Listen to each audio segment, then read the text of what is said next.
नमस्कार and welcome back to my YouTube channel rising star 2.0। दोस्तों, अगर आप बिहार से डीएलएड सत्र 2025 से 27 में नामांकन के लिए इंट्रांस एग्ज़ाम फॉर्म भरना चाहते हैं और अभी तक अगर आप फॉर्म नहीं भर पाए थे, जो कि पहले 22 जनवरी तक डेट थी, तो आप सभी छात्रों के लिए अच्छी खबर है। दरअसल बिहार एजुकेशन डिपार्टमेंट की तरफ से डीएलएड सत्र 2025 से 27 में नामांकन के लिए जो इंट्रांस एग्ज़ाम की आवेदन फॉर्म भरने की प्रक्रिया है, उसकी डेट आगे बढ़ा दी गई है।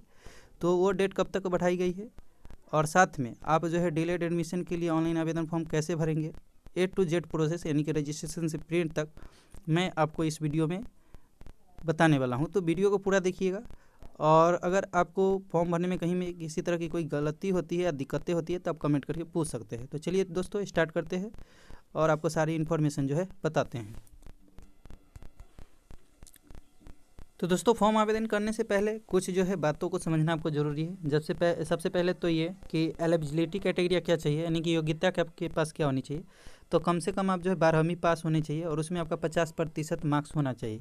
दूसरा कि जो अनुसूची यानी कि SC ST कैटेगरी के जो भी छात्र होंगे उनका 12वीं पास होनी चाहिए और उसमें उनका 45% मार्क्स होना चाहिए। ठीक है।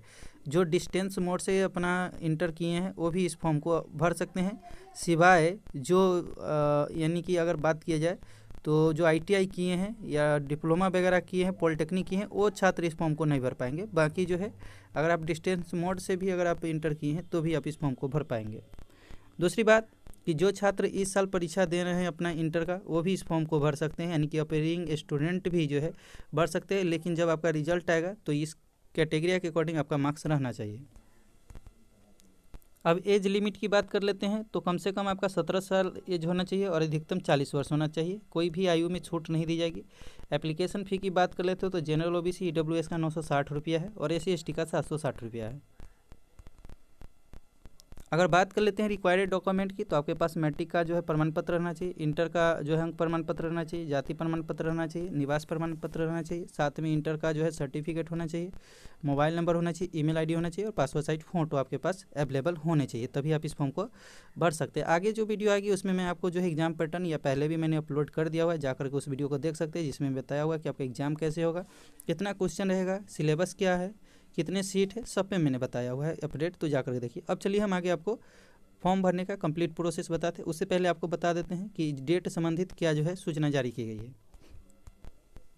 तो पहले यहाँ पे देखो, कहा गया कि बिहार विश्वविद्यालय परीक्षा समिति प्रारंभिक शिक्षा में डिप्लोमा यानी कि डीएलएड पाठ्यक्रम के सत्र 2025 से 27 में नामांकन है तो डीएलएड संयुक्त प्रवेश परीक्षा 2025 के लिए ऑनलाइन परीक्षा आवेदन फॉर्म भरने एवं परीक्षा शुल्क जमा करने की तिथि विस्तार करने के संबंध में देखिए, कहा गया कि एतद द्वारा विज्ञापित संख्या PR08/2025 के क्रम में प्रारंभिक शिक्षा डिप्लोमा डीएलएड पाठ्यक्रम के सत्र 2025 से 27 में नामांकन हेतु डीएलएड संयुक्त प्रवेश परीक्षा 2025 में सम्मिलित होने के इच्छुक सभी अभ्यर्थी अभिभावकों को सूचित किया जाता है कि उक्त परीक्षा के लिए ऑनलाइन परीक्षा आवेदन पत्र भरने एवं शुल्क जमा करने की तिथि जो दिनांक 22/1/2025 तक निर्धारित की गई थी, विस्तारित करते हुए ऑनलाइन परीक्षा आवेदन पत्र भरने हेतु दिनांक 27/1/2025 तक एवं शुल्क जमा करने की दिनांक 28/1/2025 तक पूर्ण निर्धारित की जाती है। तो ये आप यानी कि 25 तक आप फॉर्म भर सकते हो, 27 तक फॉर्म भर सकते हो, 28 तक पेमेंट कर सकते हैं। अब चलिए हम बताते हैं कि आप फॉर्म कहाँ से भरेंगे, कैसे भरेंगे, कंप्लीट प्रोसेस के साथ। तो ऑनलाइन आवेदन करने के लिए सबसे पहले आपको आना होगा इस वेबसाइट के ऊपर, जिसका नाम है dledbihar./login। इस पे आने के बाद आपको इस इंटरफेस का कुछ एक्सेस दिखेगा। इसमें कहा गया है कि अगर आपका पेमेंट कट जाता है और सबमिट नहीं होता है तो आपको 12 घंटे से लेकर के 24 घंटे तक इंतज़ार करना है। उसके बाद ही अगर आपका पेमेंट वेरीफाई नहीं होता है तो आप शिकायत कर सकते हैं। दोबारा आप पेमेंट नहीं कीजिएगा, आप इंतज़ार कीजिएगा। अब आवेदन करने के लिए यहाँ पे रजिस्टर्ड न्यू कैंडिडेट पे क्लिक कीजिएगा। क्लिक करने के बाद यहाँ पे कुछ आपको डिटेल्स देना पड़ेगा। जैसे हम अगर बात कर लेते हैं तो सबसे पहले आपको नाम देना होगा, कंफर्म नाम देना होगा, ईमेल ID देना होगा, मोबाइल नंबर देना होगा, पासवर्ड एक क्रिएट करना होगा। एक स्ट्रॉन्ग पासवर्ड होना चाहिए जो कि आप क्रिएट कर लेंगे। इसमें कंफर्म पासवर्ड पे क्लिक कीजिएगा, रजिस्टर्ड वाले सेक्शन पे क्लिक कीजिएगा। तो चलिए हम सब पे डिटेल्स फिल कर देते हैं। अब जैसे ही यहाँ पे डिटेल्स आप डालिएगा, रजिस्टर्ड वाले सेक्शन पे आपको क्लिक करना होगा, क्लिक कीजिएगा। इसके बाद थोड़ा आपको इंतज़ार करना होगा। चलिए हम वेट कर लेते हैं नेक्स्ट इंटरफेस का। अब देखो कहा गया कि ऑलरेडी रजिस्टर्ड, मतलब हम पहले ही एक रजिस्ट्रेशन कर चुके हैं, तो आपको सिर्फ क्या करना है, अब लॉगिन वाले पोर्टल पे आना है। लेकिन जब आप फर्स्ट टाइम कीजिएगा तो क्या होगा कि वहाँ पे आपको एक इंटरफेस दिखेगा, यानी कि OTP डालने का, वहाँ पे डाल दीजिएगा। चलिए हम यहाँ पे जिस नंबर से हमने रजिस्टर्ड किया हुआ है, जो पासवर्ड बनाया है, यहाँ पे डाल देते हैं। अब अगर आप पासवर्ड भूल जाते हैं तो फॉरगेट पासवर्ड का ऑप्शन दिख रहा है, यहाँ पे आप क्लिक कीजिएगा और अपना मोबाइल नंबर डालिएगा। उसके बाद सेंड OTP, सेंड पासवर्ड पे क्लिक कीजिएगा तो आपके मोबाइल पे एक पासवर्ड भेज दिया जाएगा। तो चलिए हम पासवर्ड फॉरगेट कर लेते हैं। अब यहाँ पे हमने यूजर ID और पासवर्ड दे दिया है। अब लॉगिन वाले सेक्शन पे क्लिक करते हैं। हमने पासवर्ड फॉरगेट कर लिया है। देखिए पासवर्ड डज नॉट मैच कर रहा है। फिर से क्या करते हैं कि देख लेते हैं क्या इसका करेक्ट पासवर्ड है।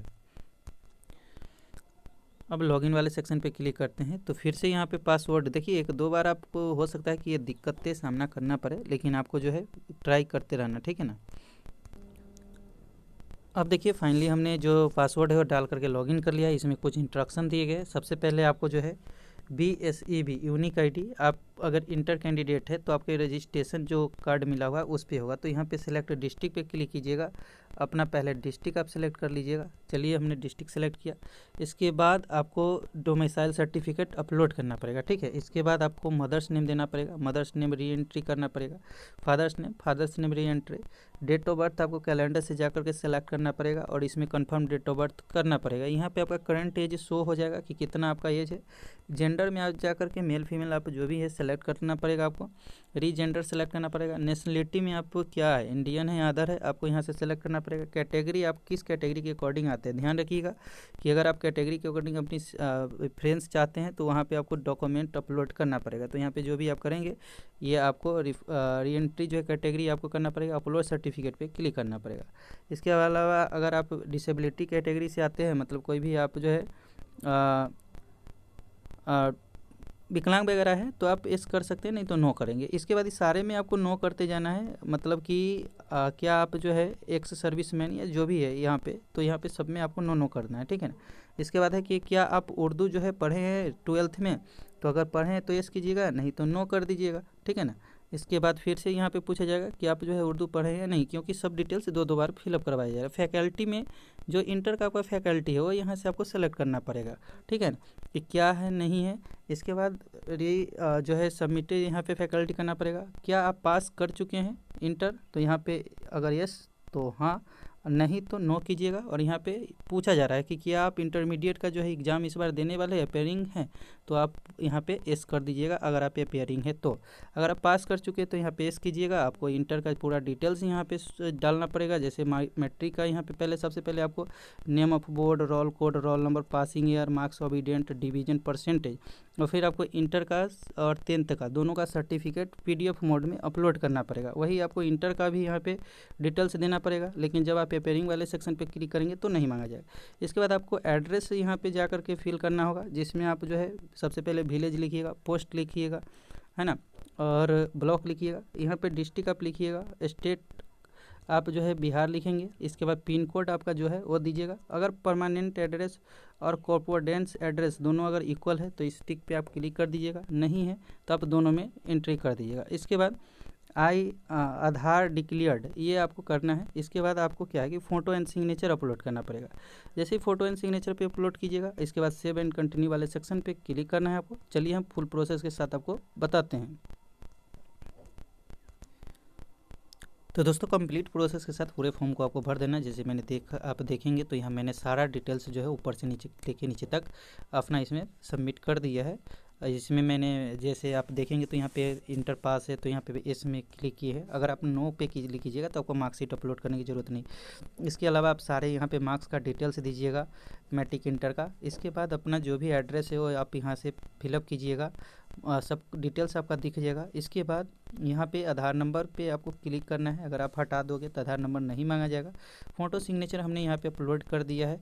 अब फ़ोटो सिग्नेचर अपलोड करने के बाद सेव वाले सेक्शन पे क्लिक करेंगे, थोड़ा इंतजार करेंगे। कर रहा है you are not eligible this exam.